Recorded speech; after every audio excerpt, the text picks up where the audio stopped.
राधे राधे दोस्तों। आज की हमारी कहानी हास्य से भरपूर और बहुत ही मज़ेदार होने वाली है। सो कहानी को अंत तक ज़रूर देखें। कहानी अगर थोड़ी सी भी अच्छी लगे तो एक लाइक कर दें। चैनल पर पहली बार आए हैं तो चैनल को सब्सक्राइब कर लें। और हाँ दोस्तों, आप किस शहर से हमारी कहानियाँ सुनते हैं वह भी हमें ज़रूर बताएं। और अपने दोस्तों के साथ ज़्यादा से ज़्यादा हमारी कहानियों को शेयर करें। तो दोस्तों, आज की कहानी शुरू करते हैं। बात बहुत पुराने समय की है। रतिपुर नामक गांव में एक नंदू नाम का किसान रहता था। नंदू बहुत ही सीधा साधा आदमी था। सुबह उठता, अपने खेतों के लिए निकल जाता, शाम ढले आके आराम से पैर पसार कर सो जाता। जब वह खेतों में काम करता तो उसकी घरवाली उसके लिए रोटी पानी लेकर खेतों में ही आ जाती। नंदू को भूख बड़ी लगती थी। दोपहर होते ही आंखों पर हाथ रखकर दूर तक निहारता कि उसकी पत्नी खाना लेकर आ रही है कि नहीं। ऐसे ही एक दिन नंदू की पत्नी ने सरसों का साग बनाया और रोटियां लेकर खेत पर चल दी। नंदू ने अपनी पत्नी को आते हुए देखा तो हाथ झाड़कर पेड़ के नीचे खाना खाने बैठ गया। नंदू को साग बहुत ही ज्यादा पसंद था, इसलिए उसने दिल खोलकर खाना खाया। पता नहीं कितनी रोटियां आज उसने खा ली थी। अपना मनपसंद भोजन करके नंदू ने अपने पेट पर हाथ फेरकर एक डकार ली और फिर से हल चलाने लग गया। उसकी पत्नी अपने घर की तरफ चल दी। थोड़ी देर बाद ही नंदू को लगा कि उसका पेट बड़ा भारी भारी हो रहा है। उसने सोचा कि शायद हवा वायु भरी हुई है पेट में, निकल जाएगी तो बड़ी शांति सी हो जाएगी। पर उसने नजर उठाकर चारों तरफ देखा तो आसपास के खेतों में भी लोग काम कर रहे थे। नंदू को उन सब के सामने अपने पेट की वायु निकालने में बड़ी शर्म आ रही थी। सो नंदू ने सोचा कि खेत के पास जो जंगल है वहीं चलकर पेट की वायु को निकाला जाए। वायु इतनी पीड़ा दे रही थी कि नंदू बड़ा परेशान हो गया था। अब नंदू यह सोचकर जंगल की तरफ चल दिया। उस जंगल में पगडंडियों पर एक रास्ता बना हुआ था जो गांव के लिए जाता था, और वही रास्ता शहर जाने वाली सड़क से भी जुड़ता था। अक्सर गांव के सभी लोग शहर जाना हो तो उसी रास्ते से जाते थे। आज गांव में सरपंच जी के यहाँ बहुत बड़ा जलसा हो रहा था। होता भी क्यों नहीं, 12 साल बाद उनकी पत्नी को बेटा जो हुआ था। 12 साल बाद उन्होंने संतान का मुख देखा था। सो इसी खुशी में तारा देवी नाम की एक गायिका और चंपा नाम की एक नर्तकी को बुलाया गया था। चंपा और तारा दोनों ही अपनी मंडली के साथ उसी रास्ते से होते हुए रतिपुर गांव में सरपंच जी के यहाँ जा रही थी। उन्हें देर हो रही थी, इसलिए उन्होंने वही छोटा रास्ता अपनाया। चंपा और तारा अपनी पूरी मंडली के साथ चली जा रही थी। कोई ढोल बजाने वाला तो कोई मंजीरा और कोई हारमोनियम, सब अपने अपने लाव लश्कर उठाकर चले जा रहे थे। इधर नंदू भी उसी समय जंगल में पहुंचा जब तारा और चंपा अपनी मंडली के साथ गांव की तरफ जा रही थी। नंदू ने सोचा तुझे यहाँ कोई नहीं देखेगा। वहीं पास में एक पीपल के पेड़ के नीचे खड़े होकर नंदू ने अपने पेट की वायु को निकाला। जैसे ही वायु बाहर आई, जोर का धमाका हुआ। धमाका इतना जोरदार था कि पूरे जंगल के पेड़ों के पत्ते हिलने लगे। संयोग की बात है, चंपा तारा का लश्कर भी उसी समय वहां से गुजरा।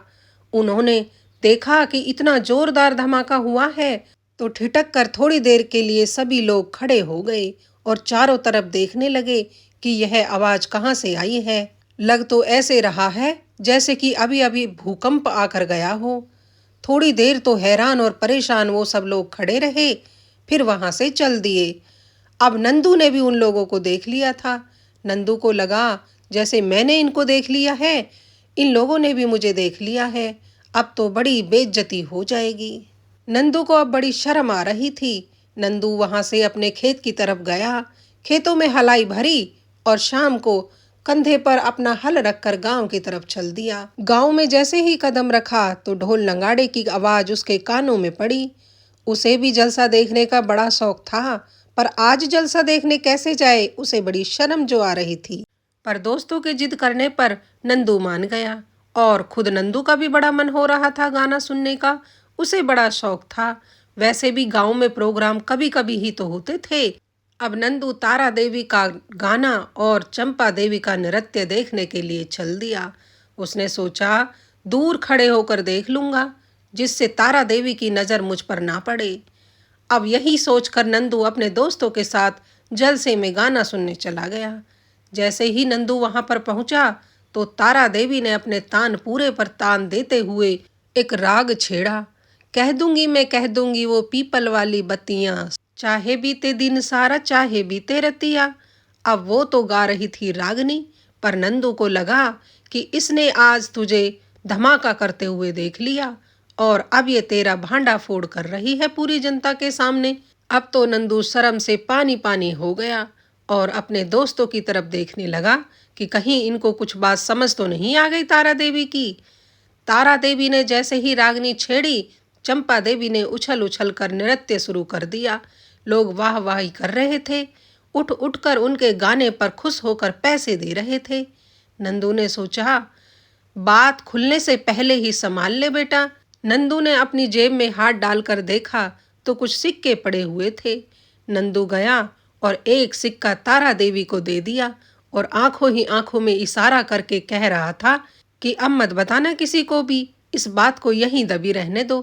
पर तारा देवी तो अपने राग में मगन होकर गाए जा रही थी। उसने नंदू से सिक्का लिया और फिर से तान छेड़ी। कह दूंगी मैं कह दूंगी वो पीपल वाली बत्तियां, चाहे बीते दिन सारा चाहे बीते रतियां। नंदू बेचारा शर्म से पानी पानी हुआ जा रहा था। थोड़ी देर बाद नंदू उठा और एक सिक्का फिर से तारा देवी को देकर गर्दन से ना का इशारा करने लगा। तारा देवी को लगा कि ये तेरा गाना सुनकर मंत्रमुग्ध हो रहा है और इसको तेरा गाना बहुत ही पसंद आ रहा है, तभी तो बार बार सिक्के देने आता है तुझे। अब तो तारा देवी और भी खुश हो गई और बार बार उसी पंक्ति को दोहराने लगी। नंदू बार बार उठता और उसको सिक्का देकर गर्दन से ना का इशारा करता कि नहीं मत बताना किसी को। पर तारा देवी को तो जैसे कुछ समझ ही नहीं आ रहा था। असल में तारा देवी ने उसको देखा ही नहीं था, नंदू ने ही तारा देवी को देखा था। तो उसे यही डर सता रहा था कि इसने भी मुझे देख लिया है धमाका करते हुए। तारा देवी ने फिर से अपने तानपुरे पर तान दी और फिर से रागनी छेड़ी।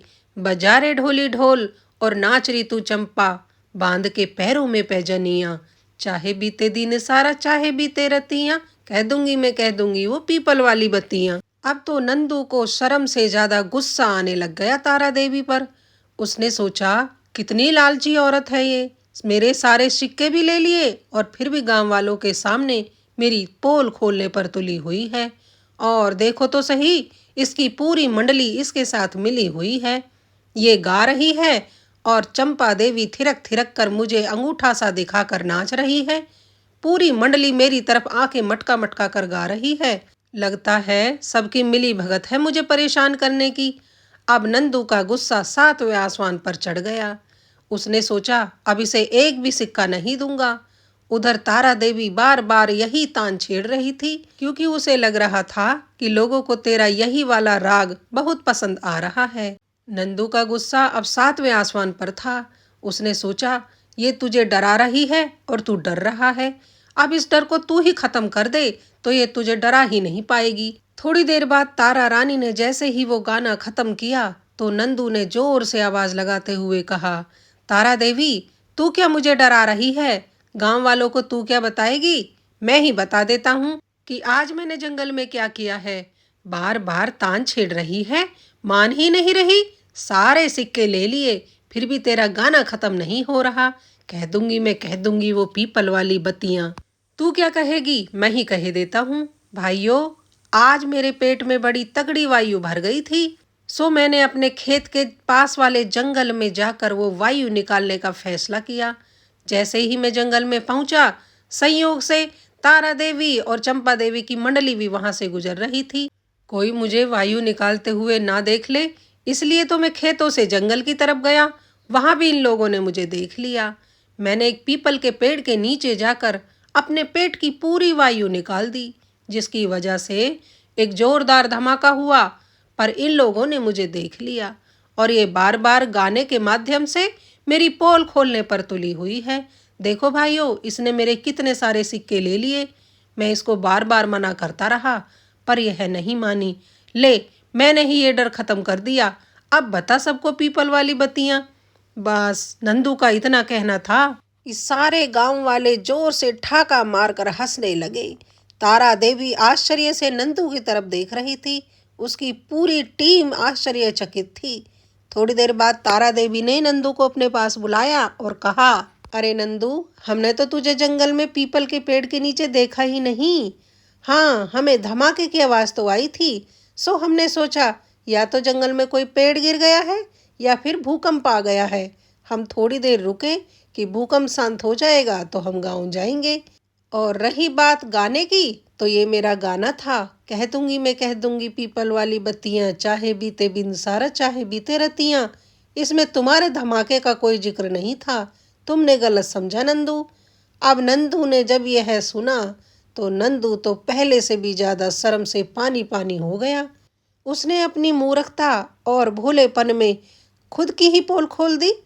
अब गांव वालों ने नंदू का नाम बदलकर तूफान सिंह रख दिया था। उस दिन के बाद से नंदू गांव में जिधर भी गुजरता सब लोग उसे तूफान सिंह कहकर चिढ़ाते।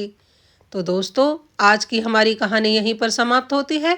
कहानी कैसी लगी कृपया हमें कमेंट कर जरूर बताएं। कहानी को अंत तक सुनने के लिए सभी श्रोतागण का दिल से धन्यवाद। सभी के अन्न धन भंडार भरे रहें, सब सुखी रहें, स्वस्थ रहें, ऐसी मनोकामना के साथ मैं सीमा यदुवंशी आप सबसे विदा लेती हूँ। राधे राधे।